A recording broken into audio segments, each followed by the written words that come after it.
Ladies and gentlemen, dreamers and doers, seekers of purpose and fulfillment, welcome to Passion on Purpose, the podcast that sets your soul on fire and ignites the spark within you. I'm your host, Steph Hilfer, and I'm beyond thrilled you're here. Passion on Purpose features leaders, experts, and sometimes me on center stage. We put the spotlight on visionaries, entrepreneurs, leaders, experts, and everyday heroes to share their journey of self-discovery, enthusiasm, and unwavering determination. We'll explore how they use their passion and purpose to fuel their brand. Alongside our leaders, we'll provide practical tips, actionable advice, and wisdom from our experts across various fields. So if you're ready to unleash your inner fire, shake off the doubts and insecurities, and pursue a life of purpose with unbridled enthusiasm, then let's dive in.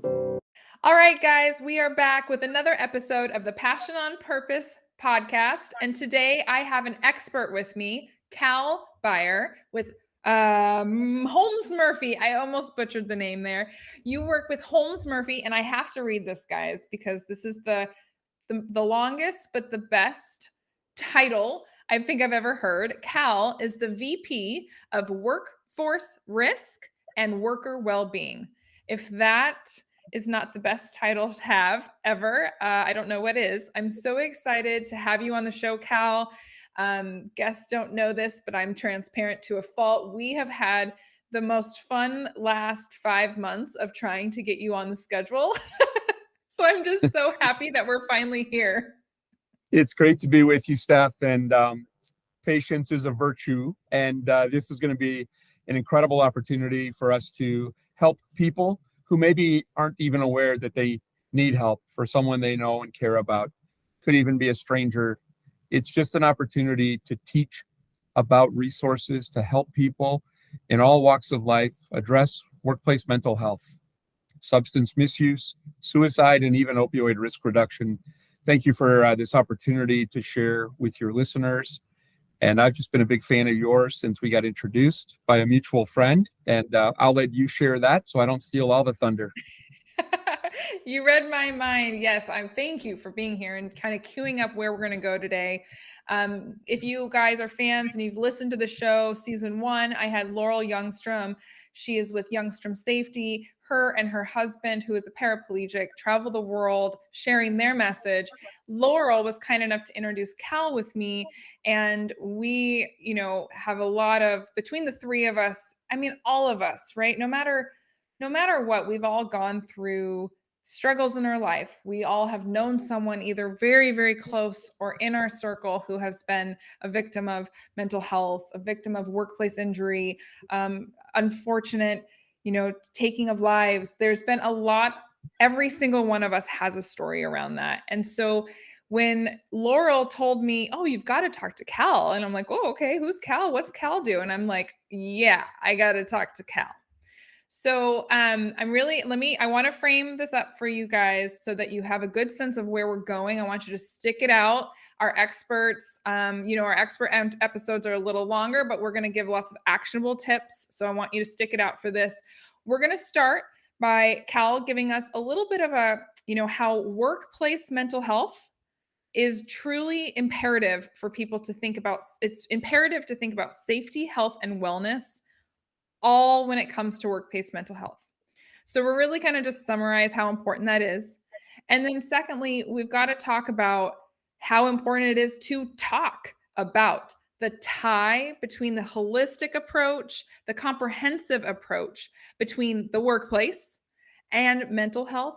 I'm going to say this wrong the whole time, guys, so just bear with me. Opioid misuse, substance misuse, suicide prevention, just all these walks of this realm. We really need to start talking about that. And so Cal's here going to give us some really actionable calls for our leaders in these industries, in construction, in so many different industries, truly any industry that deals with employee management. He's going to give us our call, which he calls the 3 V's. And he's going to give us some really actionable tips on what you can be doing no matter where you're at in your employment, as a manager, as employee, as the CEO, wherever you're at in your journey. I know Cal has really great tips to change the scope of what mental health, what workforce safety looks like. This is not just a call for Cal to save, his employees. This is about every single employer shifting the mentality around what we talk about, what we think we can't talk about, and ultimately saving lives. So I know we're getting super deep right off the bat, not even 5 minutes in, but this is the most serious, important topic. And I'm just thrilled that we're going to get to learn from you today, Cal. Steph, I'm so grateful that Laurel connected us. Her and her husband share their lived experience with a workplace injury that dramatically impacted their lives. And the love that they have for one another, their courage in sharing their story, are the things that give hope that we can help people by breaking stigma, by shattering those myths, by shining light on truth and letting people know that hope, help, and recovery are a pathway for whatever that ailment is, whether it's stress, it could be a financial challenge. If we don't feel hope, we're going to struggle. But when we have hope, then we know help is available. And if we seek help or accept help, recovery is possible. And that is a powerful connection that we share in Laurel. And I'm just grateful that she made that connection. And I love your energy. I love the way you are so positive and you really have a healthy outlook. And I think you're the right person to introduce these tough topics that have been taboo for so many years. And I think people are going to really see that we can talk about these topics and it can have almost immediate impact. Yeah. Thank you for that. I personally have two parents with cognitive disorders. Our mutual friend Laurel was my neighbor for 10 years, so living next to her and seeing the life that her husband as a paraplegic lives and watching them as neighbors, right? Seeing the different walks of life. I don't know if I even dare say the struggles, but right, the differences that they live. My own experiences with two parents with cognitive disorders, one of which was perpetuated or worsened rather by a workplace injury. And so it's really important. I'm going to do my best to not get emotional during our call today, but it hits home. I think that's the point, is it really hits home for me. And I know it hits home for a lot of people. So when you started saying that, people need hope and people need to have someone to be able to talk to, we don't inherently think of our workplace for that. Why is that? There's just been a separation historically between our personal lives and our work lives. We compartmentalized. And I want your listeners to know I am a risk management, safety, health, and wellness practitioner. I'm not a clinician. I've been a risk manager with a big heart. And in the workplace, I saw myself gravitating toward human capital risk management. And that was an interesting angle of all the different types of risk organizations face. The one that was greatest and the one that they struggled with the most historically over my 35-year career has been human capital risk management. We did better with the financial side. We had insurance for risk transfer, but we also had opportunities to look at insurance and legal risk. And then I specialized many years in fortuitous risk, those emergency preparedness, disaster response. But no matter what I did, it came back to people as the building blocks of culture, and they're the core asset for any company. So if we believe in human capital risk management, we have to take care of our people. If they're the core asset, then we need to walk the talk. So employees know we're genuine and authentic in our care for them. And what the turning point was, Steph, was this idea of a caring culture could become a safety net. And we could reach people in a different way. We could let them know we cared about them actively, not passively. And we could teach them through our empathy and through our compassion and our concern that help was available. And over time, we realized those compartments created barriers and separations. It didn't create this unified culture. But when we were open to challenging that status quo, to talk about it without fear, but encourage and being bold, people leaned in. And obviously, when the pandemic hit, it Mm. was the game changer. It became this catalyst where mental health became top of mind.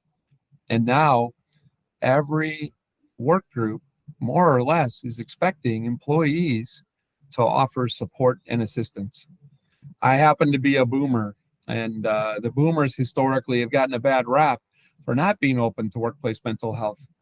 But anyone who saw the effects of the pandemic recognized adult children and even grandchildren were struggling. And the way to reach the boomers was to teach them how to care for their families. That's why they work hard. That's why my generation has been using our provider genes to care for our families, often at self sacrifice, our own detriment.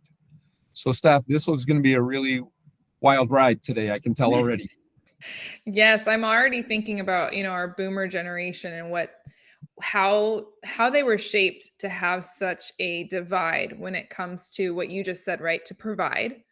And then this idea that in order to provide, we need to separate the idea of how we are doing, how we as a let's just go with man, right? Because even so many of our boomers still had the man was the provider, and that was the stigma and expectation as well. And that meant self-sacrifice. Where, it just as an expert in this place and as a boomer yourself, I love that you point out that to reach the boomers, we have to go to our grandkids and our kids. But what are you doing to help our boomers see that self-sacrifice isn't going to be the way to help themselves?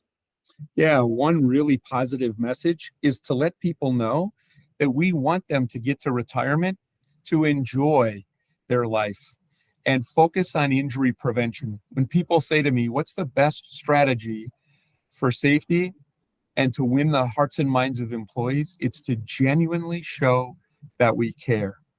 And one way that has been almost foolproof for me in that 35 years is to demonstrate an interest in people and their family. And often that's what people will share. Well, that's why I work so hard. I've got a wife, I've got my children, I got grandchildren now. And you can appeal to that family connection. Even people who have not married, who don't have children of their own, Mhm. they have family. And we just need to let them know it's not too late to restore or redeem relationships that have been broken, and give them tools to share how they can do that. Just being open about this human challenge. And you use that word struggle. Um, there are memes in social media.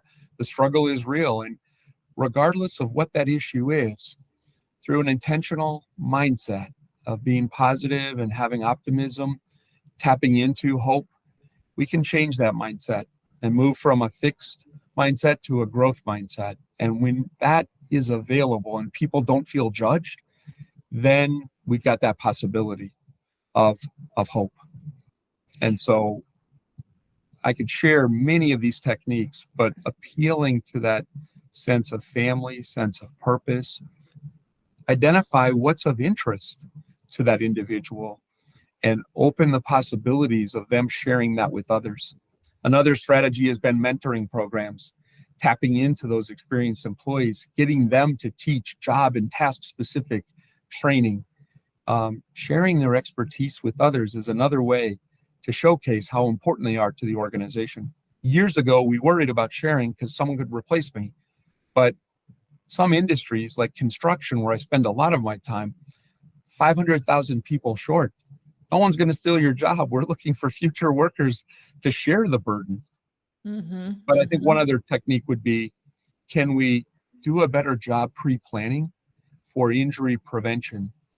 And if we can do that, um, we avoid a lot of these challenges with potential exposure to opioids, to pain, which can lead to sleep deprivation, which can contribute to fatigue, which creates this idea of presenteeism, people being at work but not fully engaged.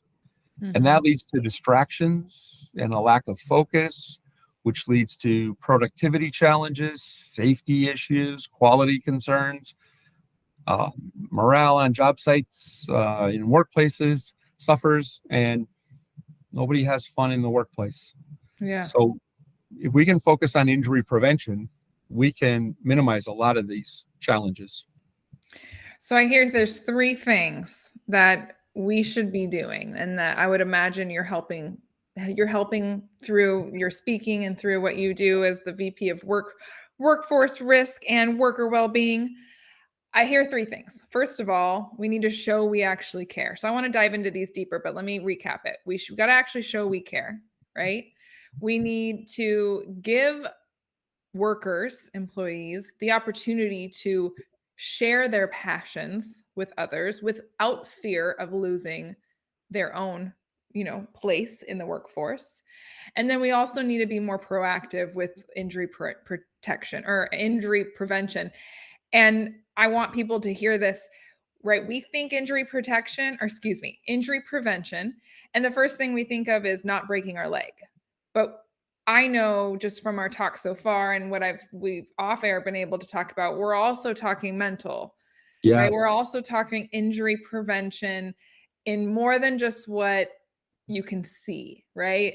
So out of those three that I just recapped, can you kind of share some like more actionable, what does it look like to show we care? That we can say that all day long, but as an employer with people, how do we actually show we care in a way that is, HR approved? Dare I even bring that up? But like HR approved, like that's, I think, a lot of people's fear.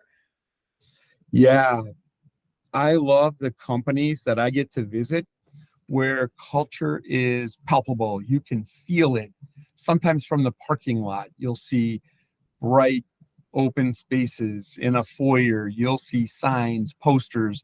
My own employer has murals on the walls, and the workspace was deliberately designed for collaboration and to promote this sense of, hey, we're all part of a team. And there's ample opportunities for gathering points. The big coffee station, not worried that people are going to mingle for a little bit and have water cooler talk, but to truly promote this sense of belonging, this sense of inclusion. That's one thing that companies can be really mindful of. Secondly, like the built environment, these office spaces can promote physical and mental well-being. So if an employer has an opportunity to create walking paths that are safe, even if it's just a perimeter around a parking lot, not every office is going to have ample opportunity for open space or green space, but finding opportunities, use whatever space you have to build these intentional meeting places. I've met a company recently that was intentional about these. I would have called them intersection places, meeting places. They call them collision points. They were that deliberate with how they built. They wanted people from different disciplines to collide because innovation was so important to them. And when people shared ideas, that became powerful, and they spawned all this innovation. They did some really creative things. But that built environment is one thing. Having encouraging signage, posters, welcoming, having people recognize idea boards, whiteboards, places where communications can be informal. I saw a really intentional organization just in the last 2 weeks. They had people on a whiteboard share a picture using markers to just demonstrate their creativity, their connection, and the things that were important to them. Not everyone was artistic. I would have been terrible at that. I probably would have just put a big smiley face and, hey, that's cool for me. But letting people express themselves and then being accepted for who they are. But really deliberately, when you build a caring culture, it's letting people know we see you, we hear you, we recognize you, find opportunities to celebrate and affirm people, demonstrate through feedback, value your contributions. Everyone's role matters. And then rather than highlighting individual successes, try to celebrate those team successes. When we can build teams that have purpose, we can do really powerful things. But mostly, I think what's going to be the most important element here is showing through leaders that we're here to knock down barriers to help you be successful. That we're not the smartest people in the room. We're not the only important people. You're invited to be part of our team because we need you. You bring skills and talents and gifts that we need to be able to meet the needs of our customers. And that is how you build this culture very intentionally. And I'm excited to see companies doing some amazing things with culture. I'm really intrigued at the idea, like some of those, so about everything you said until the end of it was all almost what I would call passive care, right? It was, we're going to build these things so that they know we care by providing it. Now, my question is, are like the example of the colliding paths, is that spoke of, is that, or is it just we're going to build it and then see it happen, or do we talk about it like in the culture? We actually say, hey, when you guys are in the halls, you'll be running into each other, we hope that you're chatting. Like, how verbal or clear or intentional are they actually speaking to this, or is That it just particular company staff, they had resistance. Why are we doing this? Why are we over here? We think this would be more efficient. We're not looking for efficiency. We're looking for intentionality. And so they did counter that resistance about we can't always just be efficient. If we're efficient, we're going to stay siloed. We're going to stay in our own little space. We want these collisions. And so that's why we did this. So thanks for your input. And yes, we understand it would have been easier and cheaper to just have the coffee station here, but we wanted it here. And it would have been, you know, easier to have the restrooms here, but we put them there off a break room so people would have privacy. And but then when they came back, they would be walking through these collective areas and these little collision zones. So yes, in that case, that organization was very deliberate. I have seen another company that started adding a snack station. They were very subtle. They were seeing what people would do, and they wanted to be surprise and serendipity. They wanted people to Mhm. be out exploring. I did meet an employee in that office who said, sometimes I feel like we're rats in a maze. They're just trying to see what we respond to. And I had to share that feedback with the owner of the company. And he chuckled and he says, never thought about that. Um, but I they built a book library, didn't tell anyone it was going to be there. And it was inside an office. And that was kind of a cool thing. And then the snack station was one. And then they changed up their coffee provider. Wow, that had backlash. People take their coffee and tea pretty seriously. well, But I we live think in Seattle, we know that's true. we know that. That's like almost sacred, right, to us. Yes. But I think what that company learned was we're trying to do the surprise. We didn't want it to be too intentional. We wanted to share, gifts with the employees. We're going to ask feedback on the important things. And they decided food was one of those important things.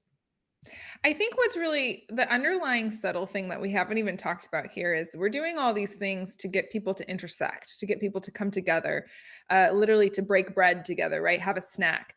And I think that's something our culture, like even the term break bread is not really a common term that's used in like my generation or definitely younger. But really, the idea of breaking bread together was always around this communion and and bringing bodies and energy and humans together, and we've gotten really separated from that. And so I wanted to point out that everything you're talking about is by to show you care, is to bring people together again. And I think when we're talking about our ground, the grand thing we're here to talk about today, which is mental health and suicide prevention and substance abuse, how important, if this was your number one tip, right? Bring people together. How important is it for us as a humanity to realize that we shouldn't be living in our offices all day long without people? Like, how much are you talking about that? think it's really important. One, from a safety perspective, getting people up out of their chairs, having adjustable desks, maybe stand-up desks, giving people flexible work stations, gets them up and gets them moving, so we're not sedentary, and we stay a little more limber, we stay a little more loose, we get that opportunity for the connection. So that's one aspect. I'm seeing more companies doing some intentionality around warm-up exercise programs to promote this idea of movement leads to positive mental health and increased energy, reduces kind of that lapse. Even some of the snacks now are healthy snacks. I've been to more offices with fruit stands or fruit stations, and not just the old candy bars and potato chips. So Yeah. it's been really fun to see this evolution.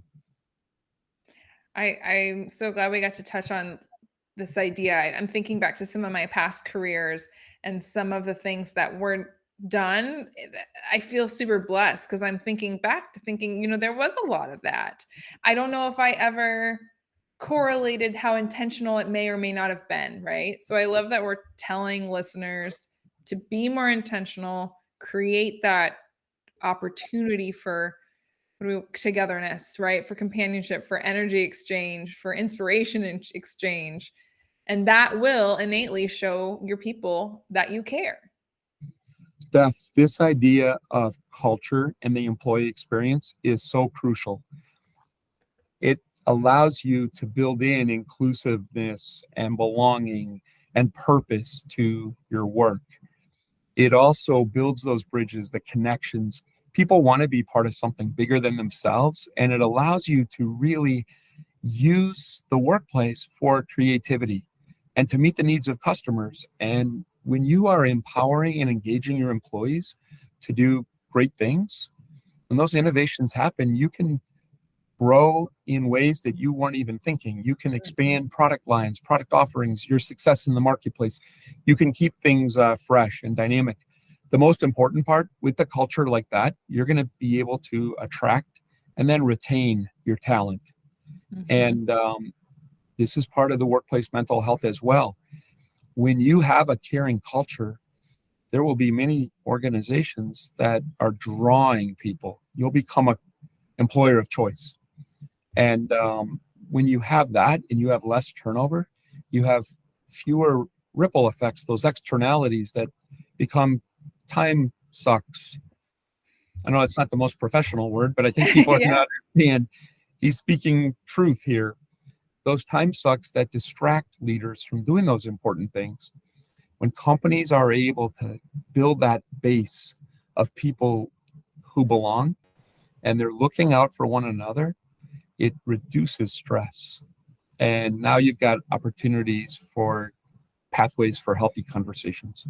Mm-hmm. I think one of the biggest struggles that you hear across the board for entrepreneurs, employers, businesses right now is the struggle to hire, retain quality workers. One of the things I preach about all of the time is how important your internal brand conversations are, right? Actually talking about why do you exist? Right, not just to sell the pens or the water bottle or to build the buildings or whatever it is that you do. What deeper fuels that action, right? Oftentimes it's mission statements, manifestos, core values, right? However that looks, but what happens, and I say this a lot, is it'll get put on a poster and it'll be put in a hallway that no one walks down, never to be spoke of again. Um, and I think this leads us into this beautifully into your second point of how you can, make some changes internally. And you had said, let the employees teach and share their passion with others. How are you seeing that done, or how are you encouraging people to do that? One way is a little more formal. It could be an employee resource group, ERG, or affinity groups, where people can, depending on the size of your organization, of course, you have to scale this. But the organization that I work for has a number of ERGs, and we're going to be expanding those so people can volunteer for like-minded topics, and then they're able to provide support to one another and share their experiences, express their challenges, share resources, and ask for resources. And that's one way of building that camaraderie, but also capacity and competence to help others. A second way is through community service. This has been a really powerful connection. One of the antidotes for stress, and really a reliever of stress, is this attitude of gratitude. And when you are doing something you're passionate about and you're helping others, it almost makes you forget that your challenges are, of concern. You're helping others, and you're just being validated for your contributions of helping others. I know it sounds a little pie in the sky, but I just see as more organizations do community service, it reinforces their core values, and it really expands their sense of purpose and meaning in their work. So those are two ideas that I would share. There would be others, these ideas of mentoring. And today I'm finding many organizations hiring interns to bring in some fresh ideas and to build a pipeline, to create that sense of internal branding, and to get ahead of that talent war. Give people an opportunity to mutually kick the tires to see if this is a good place of employment and if you're a good fit for our culture. So those would be like 4 things that come to mind.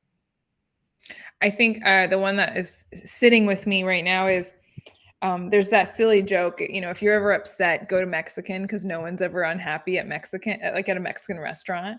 And I was thinking about community service. When you are doing acts of community service, it puts your own weight and struggles and frustrations and sad or anger, whatever, it puts it into perspective that either we're all struggling, there's a lot of us going through a lot of things, or also, you know, look at what others are going through. Look at how I'm helping Yes. others, right? And look at how I can set aside things are bad or things are going, maybe I have some bad things going on, but I can set them aside enough to help others. And um, I think that is one, it's a twofold. It's like such a beautiful way to support your internal team, but then also your community and give back and even, self promote here and promote what you do through your company through these kind acts as well. Yeah, they stand out. I shared with you, we celebrated Independence Day, 91 years of being an independent firm. And every office across the country was doing community service activities, giving back to local causes. We keep statistics on how many volunteer hours are maintained and where are we at year to date to just encourage people. The company gives 2 days per employee per year to do volunteer service. It's just a wonderful way to reflect on our core values, that this is part of what we do and who we are. And then you build this ethos, this sense of common purpose. And it's just been fun. I've been there for 3 years. I've known the firm for over 20. Had an opportunity in 2004. It just didn't work because I had moved to a different startup organization. But I feel like I get the opportunity to be part of something really special. And then doing the work that I do, even more so.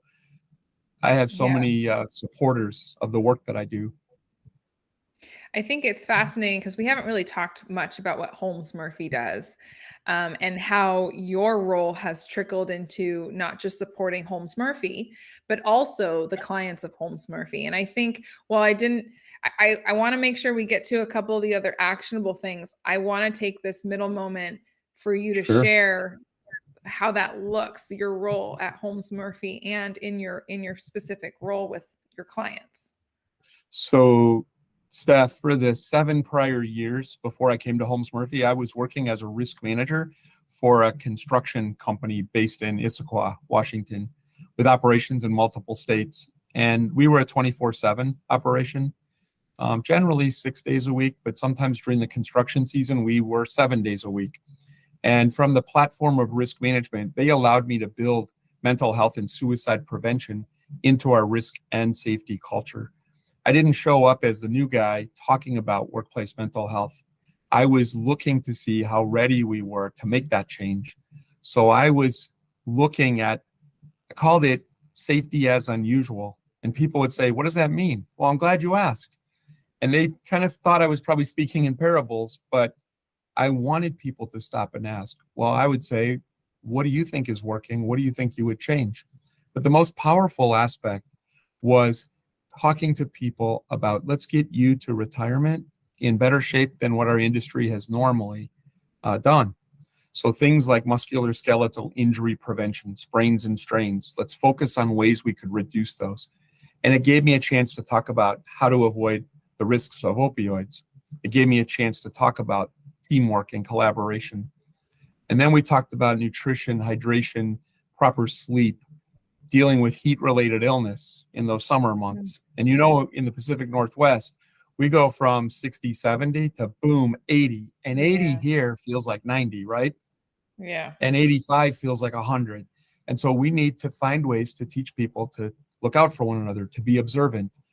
And then we looked at hearing loss. In the construction Oh, industry, 60% of workers are subject to risk of hearing loss. So we were really being intentional to teach people the why and then the how about hearing protection and really breaking through. And within 45 days of teaching this, we had pictures of families that were doing winter activities on ATVs or chopping firewood or at hunting ranges or even actual hunts wearing hearing protection to teach the younger generation to protect their hearing. So by seeing signs of winning their hearts and minds, them teaching their family, I'm like, it's time to roll out workplace mental health. And when I did, people were like, you've been planning this since you got here. I was, but I didn't want to outrun the supply line. I told our company president I wouldn't push this. I would wait till people were ready. And then, Steph, we were teaching role playing to teach people how to talk about mental health, to let people know it's okay to not be okay. We were teaching them how to use employee assistance programs. There's benefit programs for this. You're either through a labor union or if you're a salaried employee through our health plan. And here are some of the crisis hotlines. We started doing special hard hat stickers way back in 2015. We did wallet cards to share. We had 700 employees, but we printed over 22,000 of those cards and just made those available to owners, to suppliers, to subcontractors, to agencies we were doing work with. And employees started taking those to children's schools, back to class reunions, to military veteran events to share hope with others. And it'd be truly powerful. I'll never forget, within a week of doing the role playing, employees were helping employees. Within a month, it wasn't uncommon for us to see families helping families deal with struggles. And then by the next quarter, we saw when we did our divisional safety meetings, employees stepping forward to say, I'm happy to share if it helps one other family, let them know what help we got, either from an employee assistance program, from a helpline, or from another employee. And that was intentional how we built a culture. We had a great culture before I got there. That organization is over 60 years old. They've done great things. The owners knew employees by name. They did recognition programs. They did town halls at every division. I came in to just change the emphasis of that safety culture. It was mhm. already strong before I got there. It was to almost evolve the culture from just one of where it was great, but then to put emphasis on these areas that we don't speak of enough. Everyone's Yeah, and great it, at work. I mean, like, sorry, I didn't want to cut you off, but it just hit me. Like my father-in-law um, was phenomenal. Loved. Still, I ran into some of his coworkers at a bar, and they just were raving about how much they love him, and he was such a hard worker. And when he retired, um, that was gone. And that there was never a conversation about, how is it at home? It was always just, great culture there, but never deeper than that. And it sounds like what you brought to the company that you were at before, Holmes Murphy, you took it a deeper level. I think the organization always cared. I think this was just going into an area that had been off limits. We were showing Right. people we care so much. We're going to have these tough conversations. We care so much. We want you and your family to be safe from what we see as risks. And by building this into safety, health, and wellness, it just normalized it. And then we built it into our HR and employee benefits. I think your comment about retirees is so important. I'm so glad you raised that. Some of the coolest things I've seen companies do is be intentional to reach out to retirees. And I've seen so many organizations have a huge impact on retirees who are more lonely, isolated, especially those that have had illness or lost a Mhm. spouse, who are feeling the need to feel connected to something. And those organizations that either send swag or have a newsletter or bring them back for company gatherings at the holidays or whenever, I think that's just one of the most powerful pathways toward workplace mental health. And you could tap those folks in that mentoring program as well. Yes. Or Oh, some of the yeah. hobbies that retirees might have might be an opportunity to teach, children of current workers, hey, you make Christmas ornaments? You do wood carving? Who's seen wood Mhm. carving? So it's been fun to just help people be intentional in these Yeah. areas. I think going back to your first point, right? We've become so siloed, and you get extra siloed when you retire. And so by bringing that full circle of getting us back in to the collision points, you know, um, that's going to really help internal retirees, the whole spectrum. That's awesome. So I'm looking at the clock, and I want to make sure we get to your 3 V's, but you had also had a third point of what actively employers can be doing. And the third one was to talk about passions was second. Third, oh, I'm blanking, Cal. First one was show your care. Second one was um, let people show their passions. Oh, talk about injury prevention or prepare for injury prevention. That's what it was. So, how can we actively be doing that? So I think you raised the dimension of both physical injury and maybe emotional injury. Yes. The way that I did this years ago, and I wanted your listeners to know, in 2010, I was appointed to a new group called the National Action Alliance for Suicide Prevention. And I'd been involved in this area for many years, but as a non-clinician, I was the only non-clinician at that point. And my first workplace suicide prevention program was in the 1992 to 94 range. It was why are people attempting suicides in jails? And I got people to open up and to share, and we got to build solutions and strategies, change the way that law enforcement recruits were trained. We changed some systemic opportunities. I tell you, Steph, in 1995, I moved to the construction industry in 96. In 95, someone said, dude, if your mission is saving lives, you should go to this industry, construction, because they killed 1,500 people last year in occupational injuries. And when I moved from Chicago to the East Coast, I saw contractors working side by side those first responders. And the first responders had officer assistance programs, peer support groups, and even chaplains. Construction, not so much. And so we had to teach people how to care for people after bad injuries. It's called critical Mhm. incident response. Sometimes we use employee assistance programs. So to make a long story short, by the time Hurricane Katrina hit, I was teaching across the country. And what I was finding, people wanted to come together to learn about these caring cultures. And then we were teaching them some of these techniques that we were learning as we started hearing about overdoses and suicides, the things that we never used to hear about in the workplace. People were trusting to share because they knew that we would offer help and guidance. So a couple of things that are really important is, do you have an employee assistance program, and have you promoted it well to your employees? Test it before you promote it. Make a test call, see if it works, see if you've got the right number. Get literature, brochures, wallet cards, hard hat stickers. refrigerator magnets from your service provider, and let employees know this is a resource that's available for you and your family members who are dependents on health plans. If you happen to be a union employer, your union may offer that same type of service. And then really understand what your employee benefit program offers. Do you have behavioral health services? What do you offer for teens? What do you offer for preteens? Recognize that 65% of the counties in the US are mental health deserts. There's not enough support available. So needing employee assistance programs or teaching people how to use the crisis hotlines. So learn what happens when I call 988, the new 3-digit number for mental health services, and talk to people about 988. What happens when you make that call? Here, this is available. It's free, it's confidential, it's 24/7. And that's powerful. Teach them Is about crisis text line also. I'm sorry. Oh, maybe you were just about to answer my question. Is 988 the same as 211? So 211 is something here in King County, and many urban areas across the country have a 211.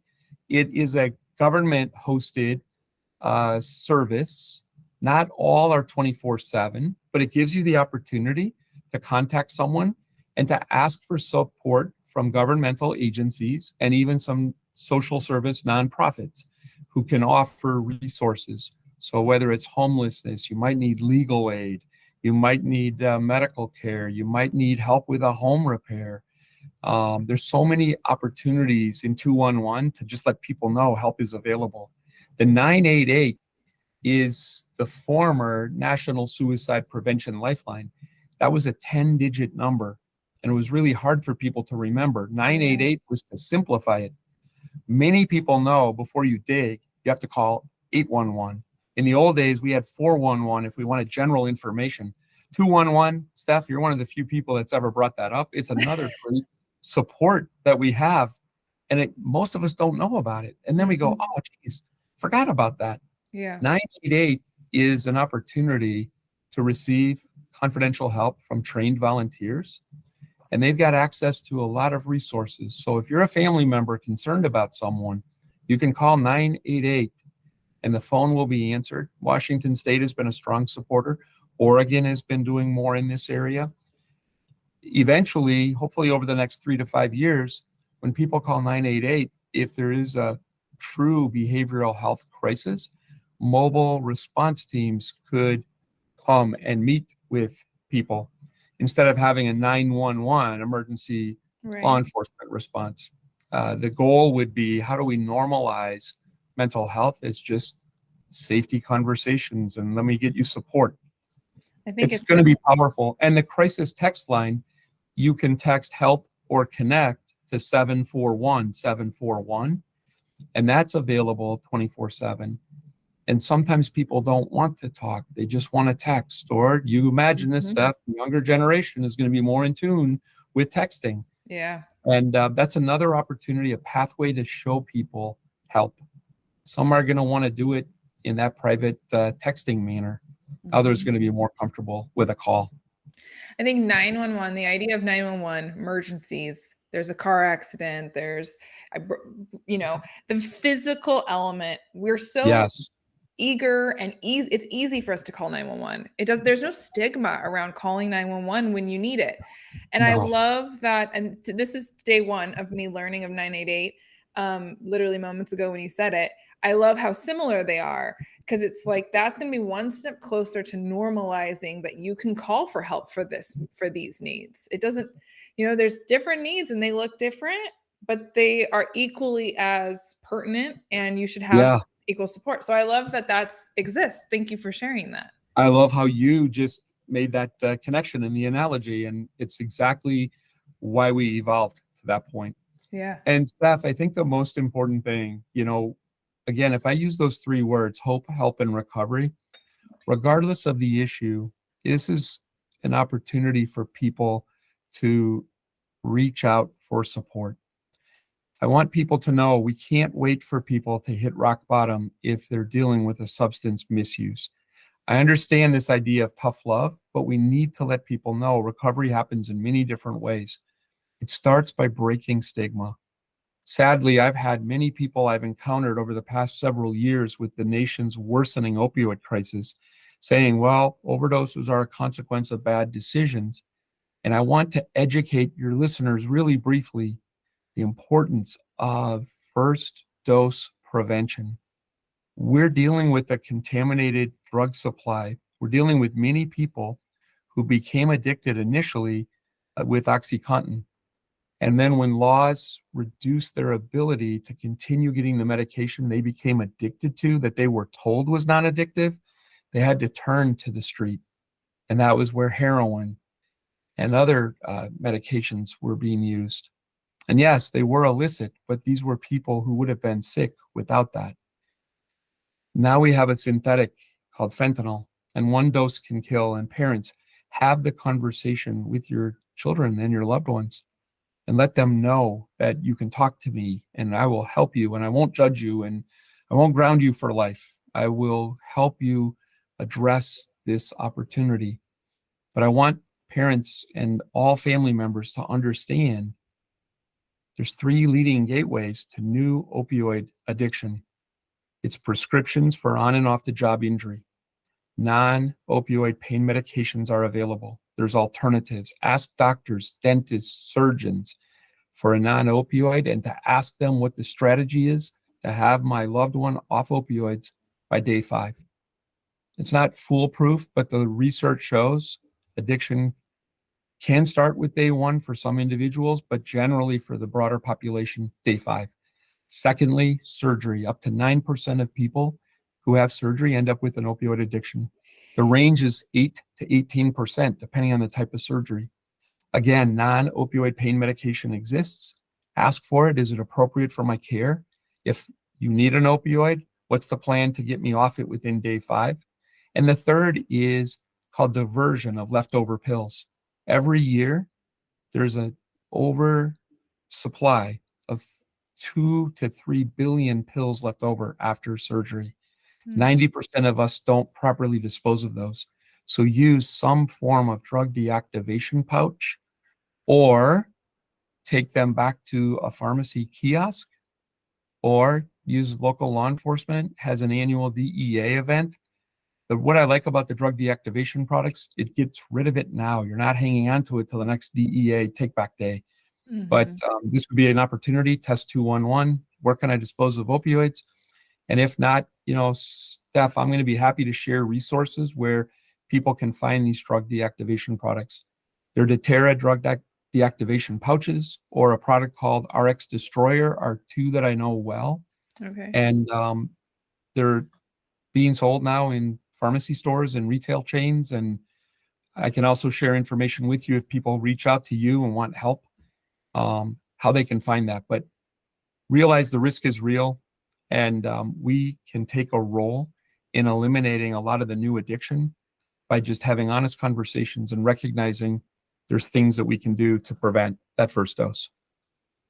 Yeah, it's something that because of the stigma, everyone assumes there's just such, and I hate saying everyone, I hate generalizing, but it is Yes. just very easy to see the generalization that happens about why someone overdoses or how they got from 0 to 100, you know, Yes, and there's a whole story in between for each one of those individuals. there is.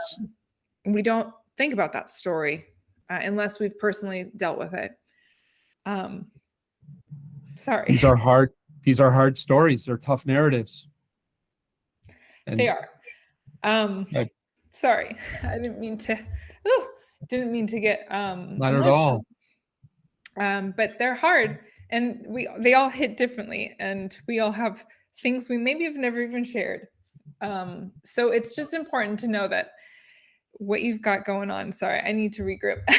What you are doing, Cal, is just so important. And I just really thank you for touching on this last little part here. No, and thank you for allowing me to. And we did talk about those 3 V's. It's being visible, vocal, and vulnerable. And Jen or Steph, you just made yourself vulnerable and by sharing, an emotional reply. And when we do that, it shows our authenticity. It shows we care. It lets people know that you're going to not judge that person. And it's powerful. And happy to share additional information with your listeners. We could have done one just on culture. We could have I done one know. just on mental health. We could have done it on substance misuse, and then we could have done it on opioids. And so I hope what people will realize, the most important message today is we can talk about it and we're still here. We broke through some tough topics and lightning didn't strike and Yeah, didn't knock good out call. our power. You're there, I'm here, Yeah. everyone is in between. But hope, help, and recovery. And those are powerful words to live by. And I just look forward to our next conversation. Yes, thank you so much. I'm glad we got to really briefly touch on that visible, vocal, and vulnerable, because even for me, who preaches all the time that I'm transparent, even to a fault, you know, those that emotion that just comes up out of nowhere and that vulnerable, the first instinct I have, even still in the second, is to push back and to hold back and to not let it out. And that's something that I know is perpetuating this perpetuating that we won't change. So we need to open up that vulnerability. We need to push through it. I need to let this out, right? It's okay to let it out. And so I am so excited. We got to very briefly touch on it. I wish we had more time to dive into it deeper. You had shared with me several great resources. We're going to get links because some of them are PDFs, but there's a quick action starting guide to addressing workplace mental health and suicide prevention PDF. I want to get that into listeners' hands. So we're going to make sure we have at least that link for you guys in the show notes. And then Cal has promised me that anything that he can provide resource-wise, to just give him a call, give me a call. We will make sure you can get in touch with Cal. Any final last things before we wrap up, Cal? No, I think I would like to share a quick quote from a friend of mine. He lost a child to suicide now almost 7 years ago. And I think it shows how important this idea of hope is. So he shared that a human can live 4 weeks without food, 4 days without water, 4 minutes without air, but only 4 seconds without hope. And that quote hit me like a ton of bricks the day I heard him speak that. So no matter how tough your situation is, if we can keep hope alive, we can break that stigma. Someone will look for a hand up or they're going to make an appeal. If we recognize that that person's not okay and we take that awkward leap of faith to ask if they're fine, and if not, how can I help you? And we offer that person support and we sit with them, everyone can have a role to play in suicide prevention. And this is life affirming, it's life giving. Most of all, it's life saving.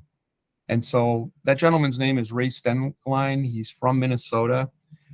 It's a beautiful tribute to how important hope is. And I want people to know that help is frequently available. We have more people to reach out to than we sometimes think we do. We're not a burden to our families. We're not a burden to our coworkers. We're cared for, and people will offer you support. Mm-hmm. So it takes courage on both sides. And thank you. Yeah, thank you. It sounds like if listeners, if you take nothing else away from this episode, it just takes 4 seconds of hope to save a life. Thank you, Steph. Thank you so much, Cal. And we'll probably have to have you back. We need to dive into more of this. Yeah, keep shining your light bright. I love what you do, and just the way you connect with people. It's so authentic, and I just Thank you. appreciate you. Thank you so much. All right, Thank guys, you. until next time. Thank you so much for tuning in to another episode of the Passion on Purpose podcast. I truly hope you got a lot of value out of this episode. So if you did, please rate, review, and share. If you are interested in being a guest on the show, whether a leader or an expert, please go to getvim.com/podcast and you will find our application page, or reach out to me directly and I can give you more information.